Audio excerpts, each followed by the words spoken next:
একদিন এই দুনিয়ার সফর শেষ করে আমরা সবাই চলে যাব, কেউ আমরা থাকবো না।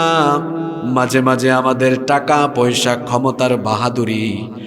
আর কিছু মানুষের হেডাম দেখলে মনে হয় যেন এই দুনিয়াতে সে চিরকালের জন্য চলে এসেছে। যদি এরকম বাহাদুরি আর অহংকার অধ্যত আপনার ভেতরে প্রবেশ করে, তো আমি আপনাকে বলবো মাঝে মাঝে আপনার এলাকার কবরস্থান ভিজিট করতে যাইয়েন, গিয়ে দেখিয়েন আপনার ওই এলাকার কবরস্থানে আপনার মতো কত পয়সাওয়ালা টাকা পয়সা বাড়ি গাড়ি সব রেখে দিয়ে কবরস্থানে ঘুমিয়ে আছে।